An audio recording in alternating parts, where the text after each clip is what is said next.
starting with the salvation story, if you can kind of in your mind think of the salvation story that you know through the Gospels. Maybe you grew up in church and you kind of were taught this order, or maybe it's something that you're just learning. That's kind of the paradigm we're viewing this through.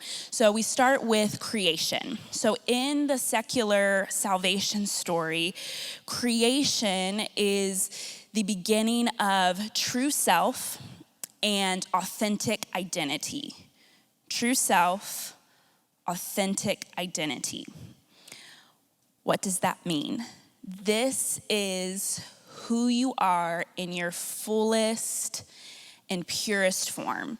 It's what you were always meant to be. Now, in this sense, pure and full doesn't necessarily equate to or mean perfect, but your true self, your authentic identity is who you are at your happiest, your best. It's who you were before anything tainted you.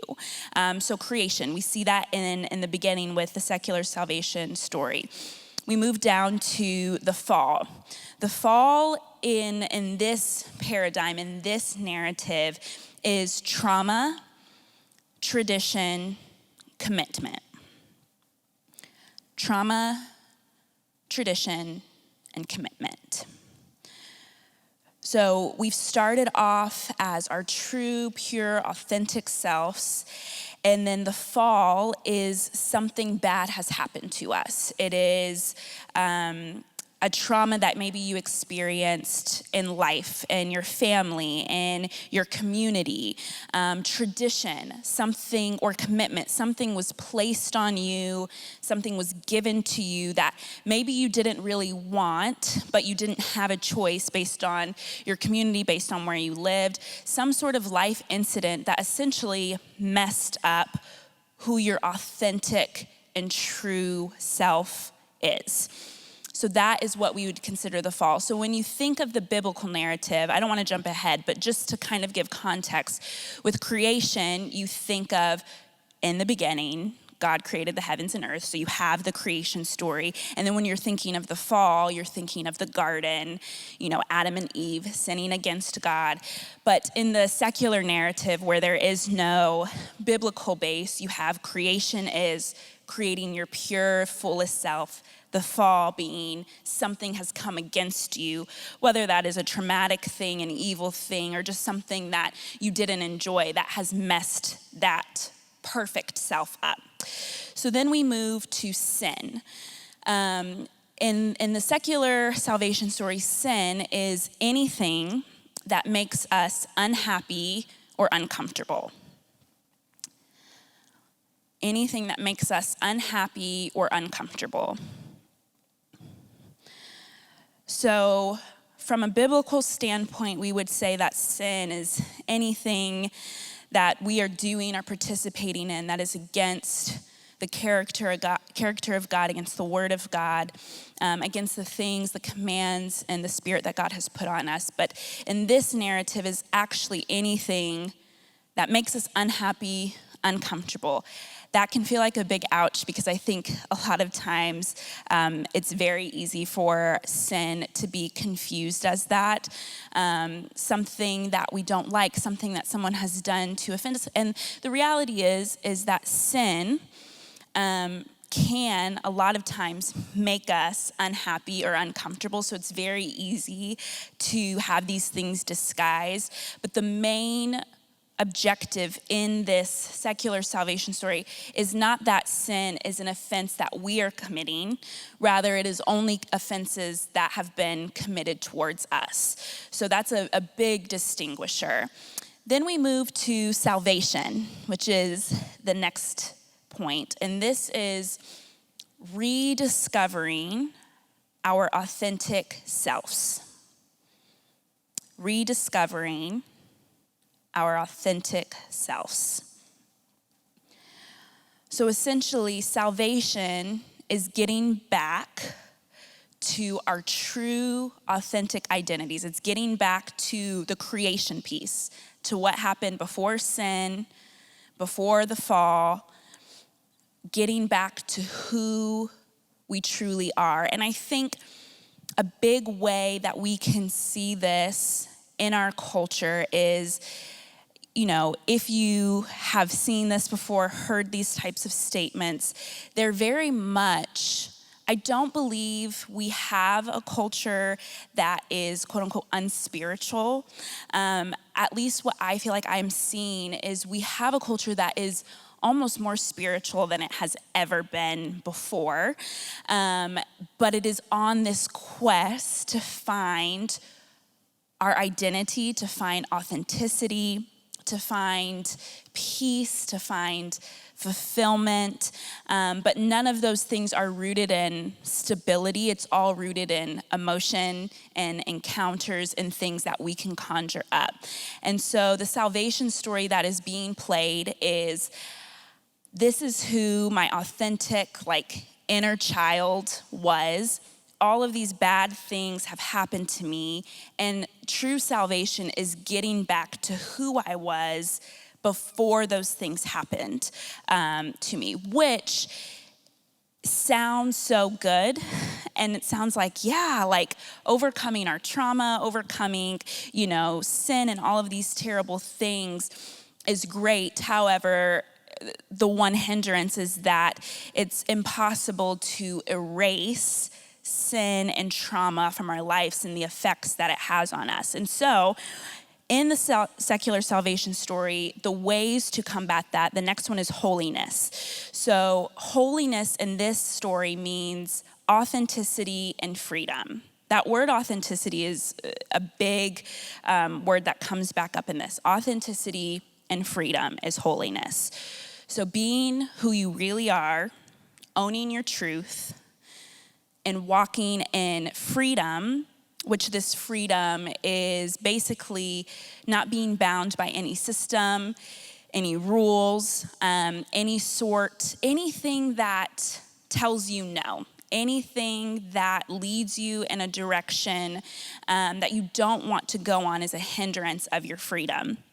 And so holiness is translated as, if I'm doing what I want, how I want, in the best way that I want, that's holiness. Then we have discipleship. Discipleship is just simply translated to achievement. Achievement.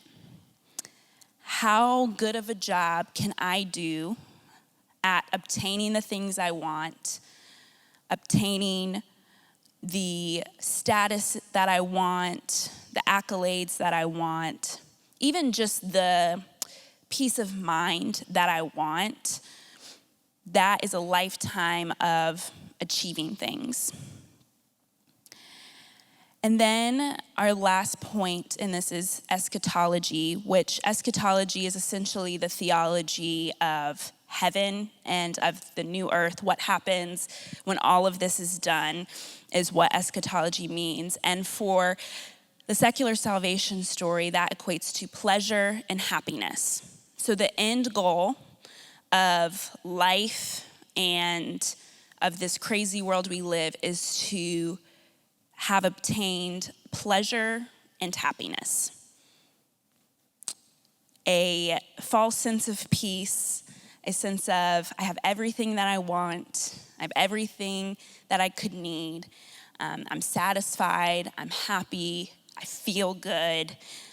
Just these very temporary things to kind of seal off the deal. So we might ask the question, okay, this was a lot.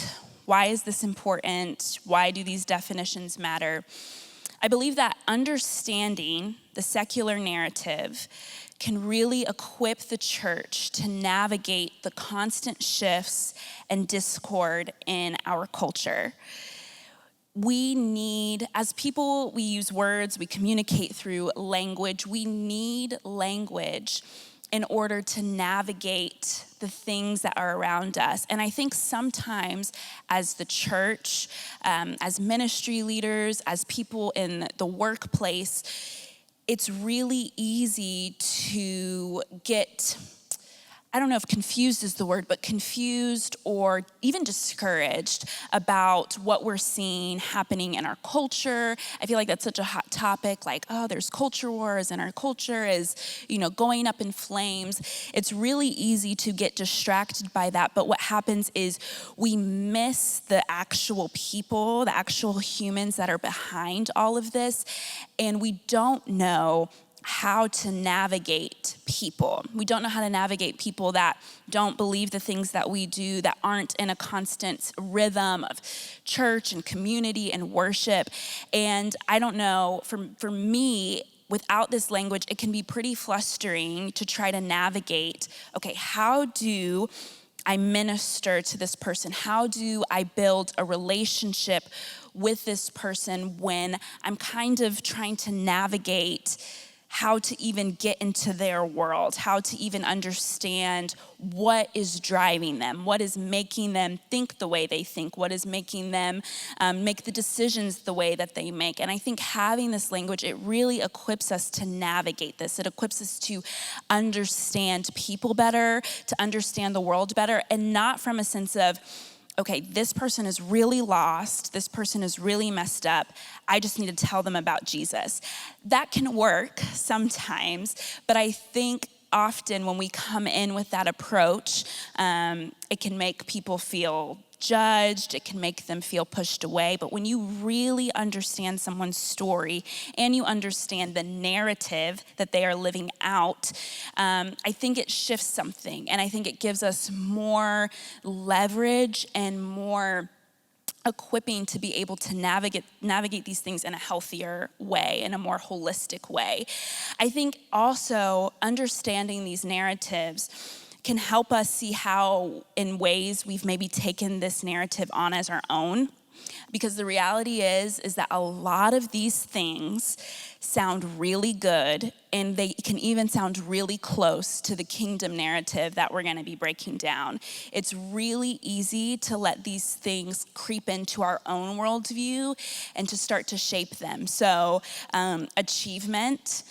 As human beings living in the United States of America, it is really easy for achievement to become our form of discipleship. So the more people that are joining our teams, the more people that we are seeing accept Jesus, the more people that we're doing this, all of these things can be seen as achievements, and that can be the thing we're going after more than just the presence of God. So we can disciple ourselves into achievement. Sin being anything that makes us unhappy or uncomfortable. We, if we are not careful, can often confuse sin for being things that make us unhappy or uncomfortable. Trauma is a big word today. I mean, the reality is if you have breath in your lungs, you've probably experienced some level of trauma in your life.